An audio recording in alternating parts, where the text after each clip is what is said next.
तो बच्चों, आज हम रियल नंबर्स के बारे में पढ़ेंगे कि रियल नंबर्स क्या होते हैं। तो रियल नंबर्स में बहुत सिंपल है, एग्जाम्पल से और इजीली समझ में आता है।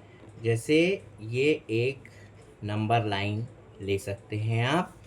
यहाँ सेंटर में ज़ीरो होता है और राइट हैंड साइड में सारे नंबर्स पॉजिटिव होते हैं। क्या होते हैं? पॉजिटिव। एग्जाम्पल 1 2 3 4 5। इनमें अपन अगर प्लस साइन लगा दें तो +1 +2 +3 +4 dash dash dash up to कहाँ तक जाते हैं? प्लस इन्फिनिटी तक। और लेफ्ट हैंड साइड में -1 -2 -3 -4 ये भी dash dash dash minus infinity तक जाते हैं। तो रियल नंबर्स को और शॉर्ट में कैसे लिख सकते हैं? 0 +-1 +-2 +-3 +-4 up to +-4 up to plus infinity. ये रियल नंबर्स होते हैं। इन रियल नंबर्स के बीच में भी बहुत सारे नंबर्स होते हैं जिन्हें अपन रैशनल नंबर्स भी बोल सकते हैं, इर्रेशनल नंबर्स भी बोल सकते हैं। तो जब आप रैशनल नंबर्स की बात करते हैं तो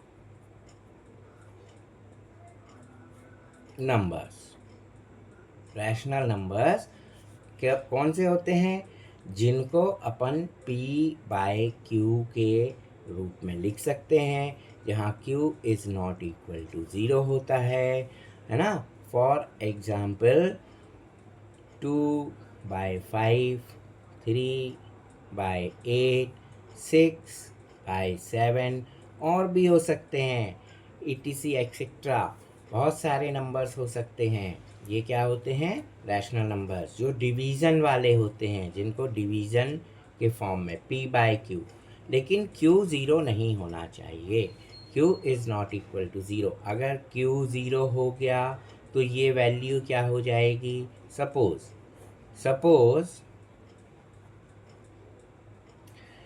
if q is equal to 0, then q 0, p is divided by 0. तो any number is divided 0 is infinity or not defined. इसीलिए बोला जाता है कि q is not equal to 0 होना चाहिए। ये रैशनल नंबर्स हो गए। अब इसके बाद में आपका क्या आता है?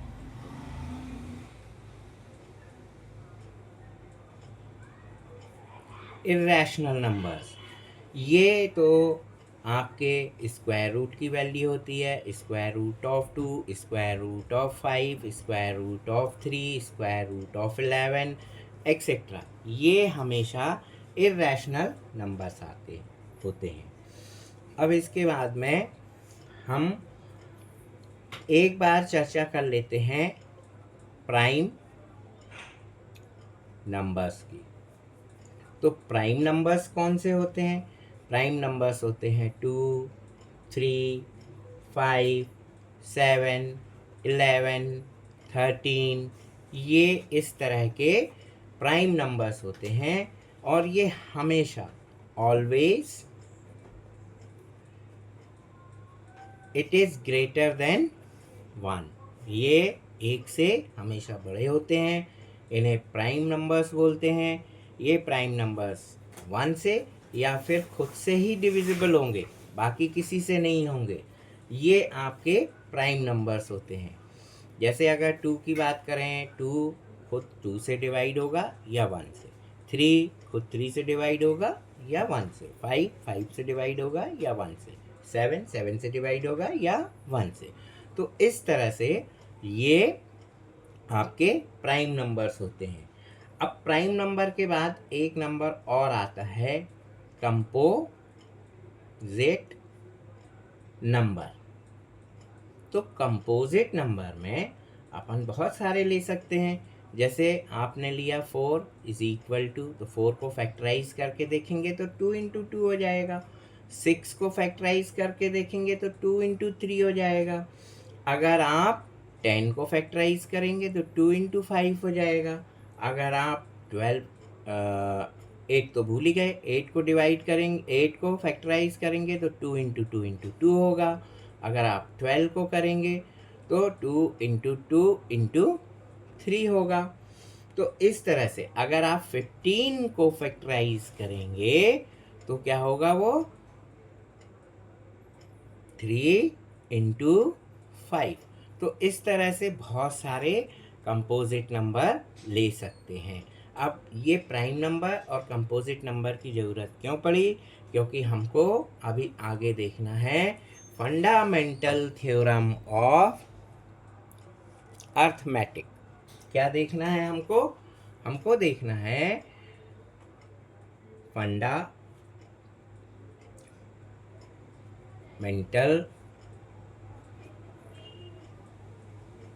Theorem of arithmetic.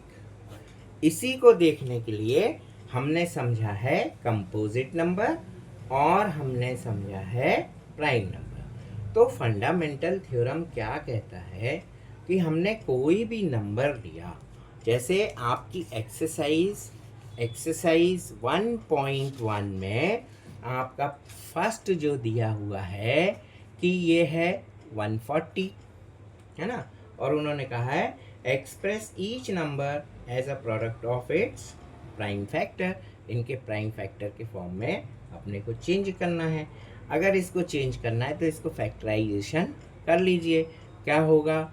2 × 7 14 होता है, इंटू 10 140 हो जाएगा, और 2 × 7 × 10 को भी फैक्टराइज किया तो ये आ गया।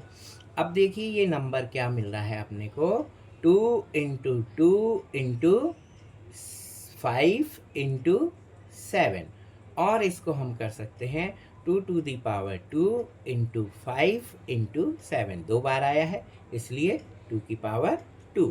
तो हमारा जो फंडामेंटल थ्योरम कहलाता है कि ये हमने एक कंपोजिट नंबर ले लिया, इसको हमने फैक्टराइज किया। अब ये देखिए फैक्टराइज करने पे ये फैक्टराइजेशन हुआ है इसको अपन अगर असेंडिंग ऑर्डर में अरेंज कर लें तो ये हो जाएगा 2 × 5 × 2 × 2 × 5 × 7।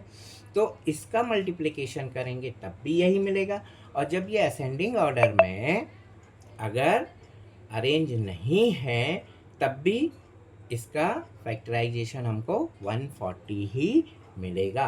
ये फंडामेंटल थ्योरम कहती है कि अगर हम कंपोजिट नंबर को फैक्टराइज करें तो उनको हम किसी भी ऑर्डर में रखें, उनके फैक्टर्स को फैक्टराइज करने के बाद में ये जो फैक्टर्स हैं इनको किसी भी ऑर्डर में, इस ऑर्डर में भी रखें या फिर इस ऑर्डर में भी रखें, देखिए ऑर्डर चेंज है यहाँ, इन दोनों का जो इनका प्रोडक्ट और इनका प्रोडक्ट चाहे हम असेंडिंग ऑर्डर में रख लें या फिर ना रखें तो भी इनका क्या आता है, पूरे का मल्टीप्लिकेशन, पूरे का प्रोडक्ट 140, मतलब इनका जो प्रोडक्ट है वो यूनिक होता है। ये हमारी फंडामेंटल थ्योरम समझाती है हमको। तो इसके लिए मान लीजिए हमने एक कंपोजिट नंबर x लिया। अब कंपोजिट नंबर x लेके उसके बहुत सारे P1, P2, P3, P4, P5, ये बहुत सारे नंबर्स उनके प्रोडक्ट हो सकते हैं। तो ये हमारे क्या हो गए, ये क्या हो गए हमारे P1, P2, P3, P4, ये जो P1, P2, P3 और ये P4 dash dash dash up to Pn, ये हमारे कौन से नंबर्स हैं? ये हमारे प्राइम नंबर्स हैं। कौन से नंबर्स हैं? प्राइम्स नंबर है ना। इन प्राइम्स नंबर का अगर हम प्रोडक्ट करें तो हमें जो x मिलेगा वो यूनिक होगा। अब चाहे ये इस ऑर्डर में हो और चाहे P4 कहीं रख दो, P3 कहीं रख दो, जैसे ये है देखिए ये P1 है, ये P2 है, ये P3 है, ये P4 है। अब यहाँ पे देखिए P1 और P2 तो दोनों इक्वल हैं। ये P3 इससे ग्रेटर है और ये P4 भी इससे ग्रेटर है। तो इनका प्रोडक्ट हमको यूनिक मिलेगा 140। तो वही एग्जाम्पल अपन ने लिया कि भाई x कोई जैसे 140 x है, उसके प्राइम फैक्टर्स ये हैं, तो इनमें ये सारे नंबर्स प्राइम हैं। और ये कैसे होते हैं? P1 always less equal P2, P2 is always less equal P3, P3 is always less equal P4, up to आप चले जाएं लेस इक्वल लास्ट वाला नंबर। तो इक्वल भी हो सकता है लेकिन लेस होगा, हाँ। और जैसे देखिए ये P1 और ये P2 ये दोनों सेम है, तो लेस इक्वल का साइन है। अब ये P3 देखिए इस 2 से ग्रेटर है और P4 इस 5 से ग्रेटर है। तो यही फंडामेंटल थ्योरम आपका आता है। और ये एक्सरसाइज 1.1 का क्वेश्चन नंबर 1 है, उसका फर्स्ट क्वेश्चन है। इसी तरह से अगर हम सेकंड क्वेश्चन लेते हैं, या सेकंड क्वेश्चन की जगह अब हम इसका थर्ड क्वेश्चन लेते हैं, तो थर्ड क्वेश्चन क्या कहता है आपका? देखिए थर्ड क्वेश्चन में भी यही चीज़ करनी है। ये है 3825। अब इसको फैक्टराइज करना है। तो देखिए फैक्टराइजेशन की आपको ये मेथड 8th में सीखी होगी आपने बहुत इजीली, है ना। 3825 ये आपने किया।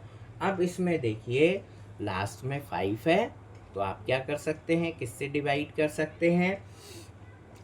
ये 5 से डिवाइड होगा या 3 से डिवाइड होगा। तो 3 से डिवीजन, डिविजिबिलिटी का रूल क्या होता है कि आप 3 + 8 + 2 + 5 इनको ऐड कर लो। इनको ऐड करने पे कितना मिलता है अपने को? 18 मिलता है। अब 18 आपकी 3 की टेबल में है, या फिर 18 3 से डिवाइड होता है, इसीलिए ये नंबर भी 3 से डिवाइड हो जाएगा।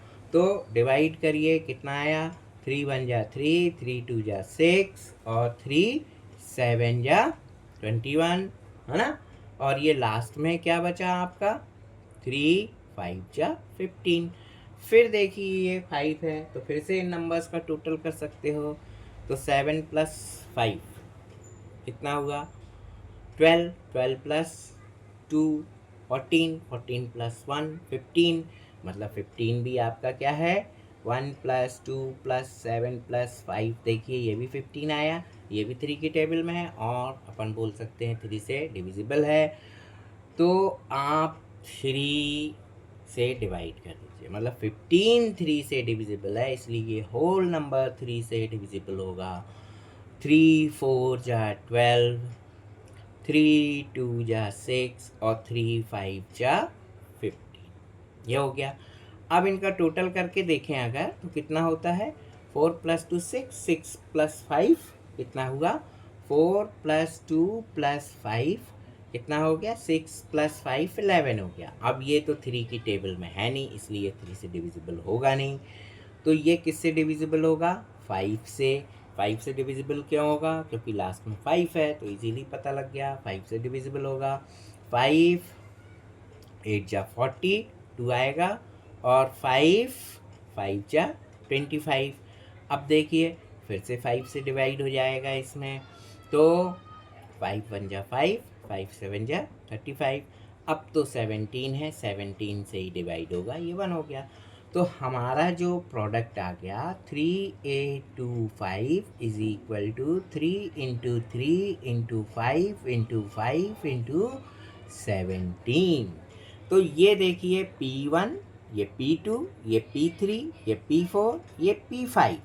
तो देखिए P1 P2 इक्वल भी हो सकते हैं, या तो फिर P1 is less than P2 होगा। यहाँ पे 5 × 5 है ना। तो ये देखिए ये इससे स्मॉलर है, ये इक्वल है, ये इससे स्मॉलर है।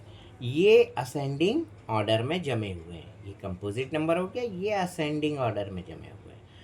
अब इनका अगर ऑर्डर चेंज भी कर देते हम, सपोज 3825 को हम इस तरह से कर लेते, 7 इंटू 3 इंटू 5 इंटू 3 इंटू 5 हाँ हो गया, 3 इंटू 3 5 इंटू 5 और 17। इस तरह का भी अगर ऑर्डर होता तो भी इसका सबका प्रोडक्ट 3825 आता, और अपन ने इनको असेंडिंग ऑर्डर में भी जमा रखा है तो भी इनका मल्टीप्लिकेशन वही आ रहा है।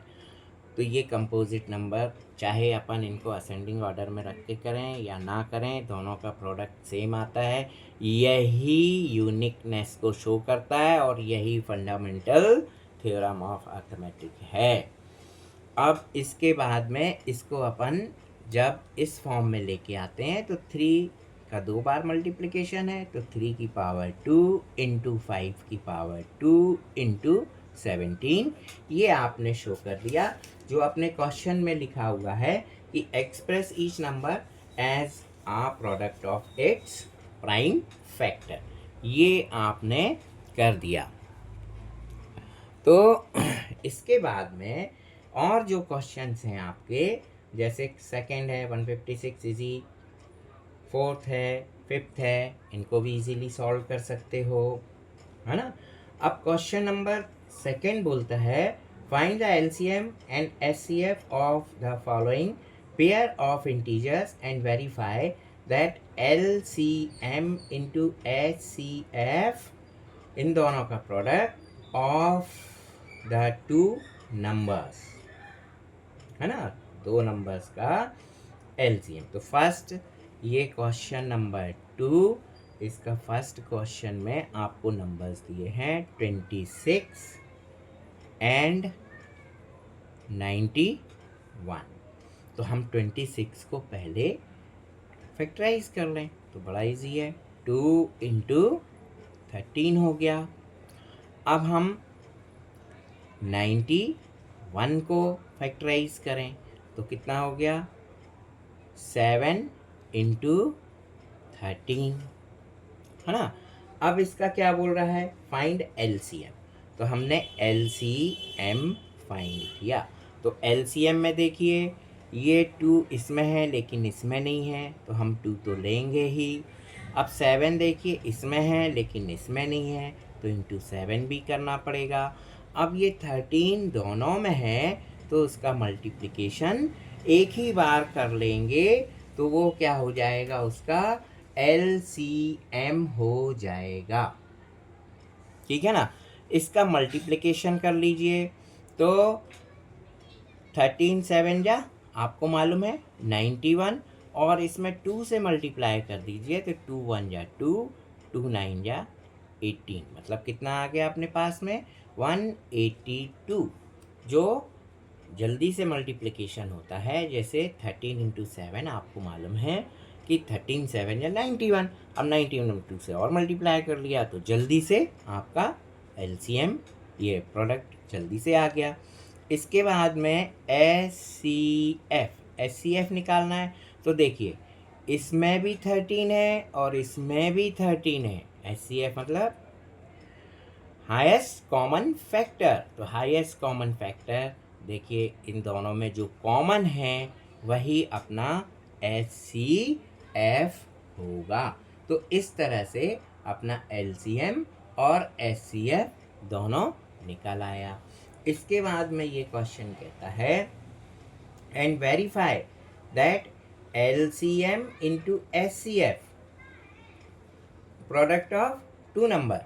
अब इन दोनों का अगर अपन एचसीएफ और एलसीएम का मल्टीप्लिकेशन करते हैं तो एलसीएम इंटू एचसीएफ मल्टीप्लाई करिए तो ये हुआ 182 इंटू 13, इसको मल्टीप्लाई करके देख लीजिए। तो ये मल्टीप्लाई आप करिए 13, 3 2 जा 6,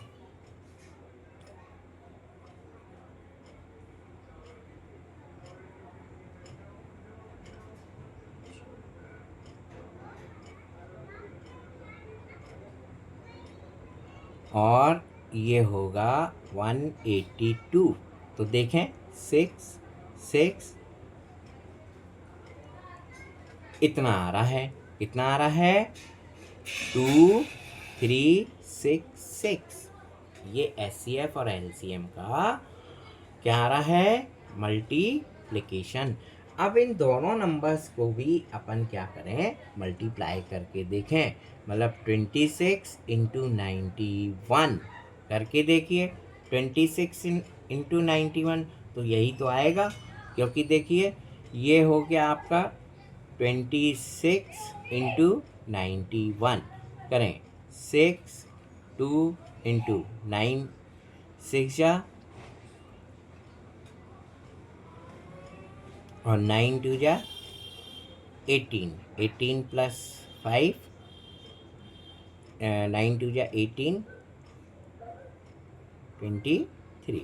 सो देखिए 6 6 3 2 तो सेम नंबर आपका आ गया। तो SCF और LCM का मल्टीप्लिकेशन किया तो भी वही नंबर आ गया, और दोनों नंबर्स का प्रोडक्ट किया तो भी वही नंबर आ गया। इस तरह से आपका क्वेश्चन नंबर 2 सॉल्व होगा। इसी तरह से सेकंड और थर्ड भी करके देखना है। अगर आपसे फैक्टराइजेशन नहीं आता है तो इस तरह से इसको फैक्टराइजेशन भी कर लीजिए, तो बहुत इजी हो जाएगा। इसके बाद में ये थर्ड क्वेश्चन है आपका कि find the LCM and SCF of the following integers by applying the prime factorization. तो केवल प्राइम फैक्टराइजेशन बताना है इसमें, तो ये तो बड़ा ही इजी है। क्वेश्चन नंबर थर्ड का फर्स्ट ही ले लो, ये है 12 15 एंड 21। तो इसको प्राइम फैक्टर्स के फॉर्म में आप कर दीजिए। जैसे 12 है, 12 का प्राइम फैक्टर क्या होगा आप देख सकते हैं 2, इसको कर लो पहले 4 इंटू 3, तो ये 12 इज इक्वल टू क्या हो गया 2 इंटू 2 इंटू 3, ये हो गया। 15 में क्या होगा आपका, तो इसको और अपन ऐसे कर सकते हैं 2 इंटू 2 की पावर 2 इंटू 3। अब 15 को 3 इंटू 5 है ना, और 21 को ये होगा 3 इंटू 7। ये क्या निकल गए आपके प्राइम फैक्टर्स, क्या निकल गए आपके प्राइम फैक्टर्स। तो इस तरह से आप निकाल सकते हैं। अब इनके जो है आपको LCM एंड SCF आपको बताने हैं। तो LCM जैसे ये है आपका 12 के फैक्टर आपने ये निकाले हैं, इसके ये निकाले हैं, इसके ये निकाले हैं। तो 12 का जो LCM होगा LCM क्या हो जाएगा आपका, वो निकाल के देखिए। देखिए 2 इसमें है, इसमें है, इसमें नहीं है, इसमें नहीं है ना, तो 2 इसको पूरा ले लो, फिर से एक बार ये 2 ले लो क्योंकि तीनों में नहीं है, फिर ये 1 2 3, ये 3 इसमें भी है, इसमें भी, इसमें भी है, तो ये 3 ले लीजिए। अब देखिए 5 भी आएगा और 7 भी आएगा, इनका आपको मल्टीप्लिकेशन करना है। तो 5 इंटू 7 कितना हुआ, 5 इंटू 7 35 हुआ, 35 इंटू 2 कितना हो गया आपका 70 हो गया, और 70 इंटू 2 कितना हो गया 140 हो गया, और 140 इंटू 3 कितना होगा 0, और 14 3 जा आपका कितना हो गया 420। तो ये आ गया आपका 420, ये LCM हो गया। अब HCF, तो LCM क्लियर हुआ। LCM जो तीनों में कॉमन होगा उसको एक बार लेंगे, लेकिन जो तीनों में नहीं होगा उसको तो आपको पूरा लेना पड़ेगा। इसी तरह से HCF निकाल लीजिए। अब देखिए HCF तो तीनों में है, तीनों में है HCF, तीनों में क्या है 3 है, तो 3 तीनों में कॉमन होने के कारण HCF क्या हो जाएगा 3 हो जाएगा। इस तरह से आप बड़े इजीली LCM और HCF फाइंड कर सकते हैं। इसके बाद फोर्थ क्वेश्चन है, गिवन HCF इतना और LCM फाइंड करना है। तो ये तो बहुत ही इजी क्वेश्चन है। अगर आप HCF और LCM का मल्टीप्लाई करते हैं, इसको सॉल्व करते हैं। क्वेश्चन नंबर 4 अगर बोल रहा है HCF ऑफ 306 एंड 63657 और इज इक्वल टू 9, ये HCF दे रहा है और हमको LCM 306 और 657 का ये फाइंड करना है ना। तो आपको मालूम है, नहीं मालूम है, तो ये फार्मूला HCF ऑफ 306 657 मल्टीप्लाई कर दीजिए LCM of 306 657 is equal to क्या होता है, इनका प्रोडक्ट, मतलब 306 इंटू 657, मतलब ये HCF of A into B, LCM of A into A B, है ना, is equal to A into B. ये फार्मूला है HCF of A and B into LCM of A and B is equal to A into B। तो HCF of 306 657 is 9 into,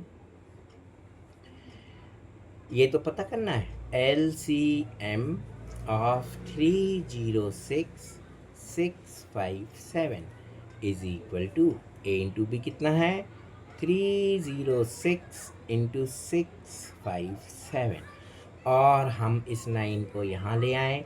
LCM of 306 657 is equal to 306 into 657 upon 9। बस अब आप इसको calculate कर लीजिए तो आपका क्या मिल जाएगा, LCM मिल जाएगा। तो ये कैलकुलेशन हम आपके ऊपर छोड़ रहे हैं, आप इसको करके देखिए और आंसर टैली करिए। नेक्स्ट क्वेश्चन जो है आपका बड़ा इंटरेस्टिंग क्वेश्चन है। Check whether 6 raised to n can end with the digit 0 for any natural number n। तो इसका 6 raised to n जो है वो जो भी निकलेगा, 6 raised to n जो भी निकलेगा उसका एंड जो डिजिट बनेगा, for example 2 to the 2 is equal to 4, ये बना, या 5 to the 2 is equal to 25, ये बना। इसी तरह से ये n, ये 6 to the n है। अब n कुछ भी हो सकता है, 2 भी हो सकता है ना, 4 raised to 3 भी हो सकता है। तो 4 इंटू 4 इंटू 4 है ना, कितना आएगा 64। तो ये n कुछ भी हो सकता है, लेकिन इससे जो डिजिट बनेगा, ये डिजिट जो है ये क्या होना चाहिए, लास्ट में 0 होना चाहिए। तो अगर इसको सॉल्व करने के लिए हम क्या करेंगे कि अगर इसके लास्ट में अगर 6 raised to n और इसका कोई डिजिट बनता है ना, उस डिजिट में अगर कोई भी नंबर्स n के लिए, n कुछ भी हो सकता है, तो अगर इससे हमारे लास्ट में क्या आता है, 0 आता है, यहाँ कुछ भी आएगा पता नहीं, अगर 0 आएगा तो हम बोलेंगे ये 5 से डिविजिबल होगा, है ना। अगर जैसे यहाँ 5 की पावर 2 है, लास्ट में 5 है, मतलब ये 5 से तो डिविजिबल होगा। अब यहाँ अगर लास्ट में 0 होता है तो भी 5 से डिविजिबल होता है। लेकिन अगर इसको अपन सॉल्व करें थोड़ा सा, तो 6 इज इक्वल टू 2 इंटू 3 होता है 2 इंटू 3 हो जाता है। अब ये क्योंकि 6 की पावर n है, तो 6 की power n is equal to ये हुआ 2 इंटू 3 उसकी पावर n। अब इस पावर को अगर ब्रेक करोगे तो 2 raise to n into 3 raise to n हो जाएगा। अब बताइए, अब n की वैल्यू आप 1 2 3 4 5 कुछ भी रखिए। अगर 1 रखेंगे तो 2 रेज टू 1 3 रेज टू 1 कितना आएगा आपका 2 इंटू 3। ये देखिए रख के देखते हैं, अगर n हमने 1 रखा तो ये होगा 2 raise to 1 into 3 raise to 1 that is 6 and this is not divisible by 5। इसी तरह से अगर n इज इक्वल टू 2 रख दें तो क्या मिलेगा हमको 2 raise to 2 into 3 raise to 2, ये हुआ 4 इंटू 9, ये कितना हुआ 36 हुआ। ये ज़ीरो नहीं मिल रहा लास्ट में, ये ज़ीरो नहीं मिल रहा है ना। इसी तरह से हम और भी रख के देख लें। अब 2 raise to 3 into 3 raise to 3, तो 2 रेज टू 3 कितना हुआ 8 इंटू 3 रेज टू 3 कितना हुआ 27। इनका भी अगर मल्टीप्लाई करके देखें तो 8 7 जा 56, तो ये यूनिट डिजिट तो 6 आ रही है, ये भी ज़ीरो नहीं है। इसी तरह से हम और भी आगे करके देखते जाएंगे तो हमको लास्ट में ज़ीरो नहीं मिलेगा। इसका मतलब क्या हुआ कि ये नंबर हम कुछ भी ले लें, चाहे ये वैल्यू चाहिए, ये ज़ीरो ये 5 से डिविजिबल नहीं होगा क्योंकि इसका लास्ट डिजिट ज़ीरो नहीं आएगा। ये आपको बताना था। तो इस तरह से अपन बोल सकते हैं कि 6 रेज टू n में कोई भी नंबर्स रखेंगे उसका लास्ट डिजिट ज़ीरो नहीं आएगा। इसका मतलब ये है कि it is not divisible by 5। तो आज यहीं तक देखते हैं। ये एक्सरसाइज नंबर 1.1 का 5 क्वेश्चन तक है और आप लोग इसको देखिए। अगर कोई दिक्कत होती है तो कमेंट में शेयर करिए और हमारे चैनल को प्लीज़ सब्सक्राइब करिए। अगले क्वेश्चंस हम नेक्स्ट वीडियो में देंगे, उसमें हम सीखेंगे। ये एक्सरसाइज 1.1 के 2 क्वेश्चन बचे हुए हैं। इनको करने के बाद में हम इम्पॉर्टेंट चीज़ देखेंगे कि √2 √3 ये सारे आपके रैशनल है इर्रेशनल है। इनको प्रूव करके देखेंगे कि √2 is a irrational number and √3 is a irrational number. तब तक के लिए धन्यवाद। Thank you.